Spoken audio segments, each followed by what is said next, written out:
पद्म पुराण में पतिव्रता देवी कौशिकी की कथा का वर्णन विस्तार से किया गया है। देवी कौशिकी एक ऐसी नारी थी जिनके प्रताप के आगे देवताओं को भी झुकना पड़ा। उनके श्राप से सूर्य की गति रुक गई।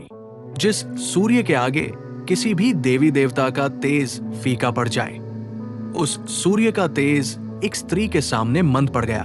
उन्होंने क्रोध से ग्रसित अपने पति की सेवा में पूरा जीवन व्यतीत कर दिया और सदैव उनकी आज्ञा का पालन किया।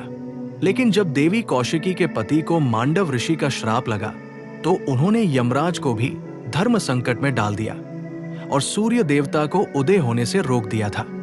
आइए जानते हैं देवी कौशिकी की इस कथा के बारे में। जब कौशिकी को ऋषि ने दिया श्राप, प्रचलित कथा के अनुसार प्रतिष्ठानपुर नगर में कौशिक नाम का एक ब्राह्मण रहता था जो कोढ़ से पीड़ित था।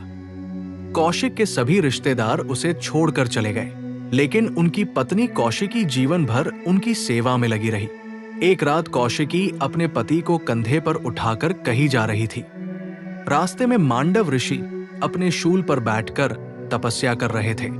ऐसे में अंधेरे की वजह से कौशिकी मांडव ऋषि को देख नहीं पाई, जिसकी वजह से कौशिक का पैर ऋषि के शूल से टकरा गया। अगर आपको ये वीडियो पसंद आए तो लाइक जरूर करें। कौशिकी ने ऋषि से हाथ जोड़कर क्षमा मांगी और कहा, ऋषि देव, हमसे भूल हो गई, कृपया हमें माफ करें। लेकिन तपस्या भंग होने की वजह से ऋषि मांडव को क्रोध आया और उन्होंने कौशिकी को श्राप दिया कि सूर्योदय होते ही वो विधवा हो जाएगी। ऋषि के श्राप के बाद अपने पति को लेकर जैसे तैसे घर पहुंची। सूर्योदय होने में कुछ ही समय बाकी था। ऐसे में कौशिकी राजा के दरबार पहुंची, लेकिन राजा उस वक्त आराम कर रहे थे। ऐसे में राजा के पहरेदार ने उन्हें अगले दिन आने को कहा, जिसके बाद कौशिकी राजगुरु के पास गई। जब कौशिकी ने राजगुरु को सारी बात बताई तब उन्होंने कहा कि इस संसार में ऐसा कोई भी नहीं है जो मांडव ऋषि के श्राप को निष्फल कर सके। उन्होंने कहा उनका श्राप अटल है, उन्होंने जो बोला वो होकर रहेगा। उधर यमराज भी इस धर्म संकट में फंस गए थे, क्योंकि विधि के अनुसार कौशिक के प्राण लेने का समय अभी नहीं हुआ था। लेकिन अगर वे प्राण न लेते तो मांडव ऋषि का श्राप विफल हो जाता। ऐसे में एक ऋषि का वचन अगर मिथ्या हो गया तो यज्ञ नहीं होगा। यज्ञ न होने का अर्थ है भगवान की पूजा और भक्ति न होना। नारद मुनि ने यमराज को यह समझाते हुए कहा कि मांडव ऋषि के श्राप का आदर करते हुए आपको सूर्योदय तक कौशिक के प्राण हर लेने चाहिए। कौशिकी रोते हुए मां के दरबार पहुंचती है और देवी के सामने विनती करने लगती है। वो देवी के प्रतिमा के आगे रोते हुए कहती है कि हे मां, मैं अब हार गई हूं, थक गई हूं लोगों के सामने विनती करके। मुझ निर्दोष को श्राप मिला है। तभी आकाशवाणी होती है कि जो अपनी रक्षा खुद नहीं करते उनकी रक्षा कोई नहीं करता। तुम इतनी कमजोर नहीं हो सकती, क्योंकि तुम सती हो, कोई अबला नहीं। तुम नारी शक्ति हो। ब्रह्मा जी द्वारा दिए गए इस जीवन का तुमने सदुपयोग किया है, इसलिए तुम अब एक शक्ति बन गई हो। जो तुम चाहो वो हो सकता है। तभी कौशिकी कहती है, क्या मेरे कहने पर सूर्योदय भी नहीं होगा? जवाब मिलता है, हाँ, अगर तुम चाहो तो सूर्योदय कभी नहीं होगा। ये सुन कौशिकी खुश हो जाती है और वापस अपने पति के पास चली जाती है। कौशिकी जब घर पहुंचती है तो उसे वहां यमराज दिखाई देते हैं। वो सूर्योदय होने का इंतजार कर रहे थे ताकि ऋषि मांडव के श्राप को पूरा कर सके।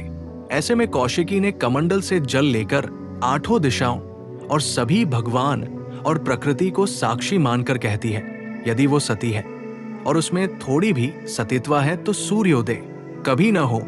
कौशिकी के इतना कहते ही चारों ओर अंधेरा छा गया। आसमान में बिजलियां चमकने लगी, हर तरफ हाहाकार मच गया, धरती हिलने लगी, इंद्र का आसान डोलने लगा। सारे दैत्य दानव, ऋषि मुनि, देवी देवता भयभीत हो गए। सूर्योदय नहीं हुआ। सभी देवी देवता ने त्रिदेव से रक्षा की लगाई गुहार। सभी देवी देवता और यमराज त्रिदेव के पास पहुंचे। यमराज ने कहा, प्रभु, सूर्योदय न होने की वजह से उनका सारा लेखा जोखा बिगड़ गया है। समय का ज्ञान न होने की वजह से तीनों लोकों का काम रुक गया है। जिन्हें प्राण त्यागना था और जिन आत्माओं को जन्म लेना था वो जन्म नहीं ले पा रहे हैं। हमें इस संकट से बचाइए। ब्रह्मा जी भी पूरी नहीं कर पाए कौशिकी की मांग। ब्रह्मा जी जब कौशिकी के पास पहुंचे तो वे भी कौशिकी की मांग को पूरी नहीं कर पाए, क्योंकि स्वयं ब्रह्मा जी भी मांडव ऋषि के श्राप अनादर नहीं कर सकते थे। तब भगवान विष्णु समझ गए कि सती के श्राप को निष्फल कर पाना किसी के भी बस में नहीं है। एक सती के श्राप को केवल एक सती ही खत्म कर सकती है। इसलिए उन्होंने देवताओं को महर्षि अत्रि की पत्नी देवी अनुसुईया के पास जाने को कहा। देवताओं ने देवी अनुसुईया से की विनती। सभी देवता माता अनुसुईया से मिले और उन्हें सारी व्यथा बताई। उन्होंने देवी से आग्रह किया कि उनके जैसी एक और सती है जिन्होंने सूर्य देवता को निकलने से रोक दिया है। इस संसार में केवल आप ही उन्हें अपना श्राप वापस लेने के लिए मना सकती है। यही एक रास्ता है जिससे इस संसार को बचाया जा सकता। देवी अनुसुईया कौशिकी के पास पहुंची और उनसे श्राप वापस लेने को कहा।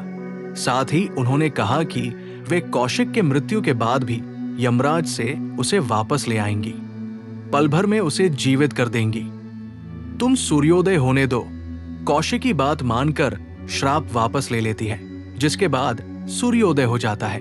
देवी अनुसुईया ने श्राप बंधन से कर दिया मुक्त। सूर्योदय होते ही जब यमराज पुनः प्राण लेने के लिए आए तो देवी अनुसुईया ने उन्हें रोका और कहा कि आज के दिन कौशिक का प्राण हरण नहीं हो सकता, क्योंकि उसकी मृत्यु का समय अभी नहीं है। तब यमराज ने कहा कि देवी, ऋषि के श्राप की वजह से कौशिक का प्राण हरण करना होगा, अन्यथा ऋषि का श्राप मिथ्या हो जाएगा। ऐसे में देवी अनुसुईया ने यमराज से कहा कि वे अपने सतीत्व और बल से उन्हें मांडव ऋषि के श्राप बंधन मुक्त कर रही है, जिससे अंततः कौशिक के प्राण बच गए और उन्होंने कौशिकी को दिया हुआ अपना वचन पूरा किया।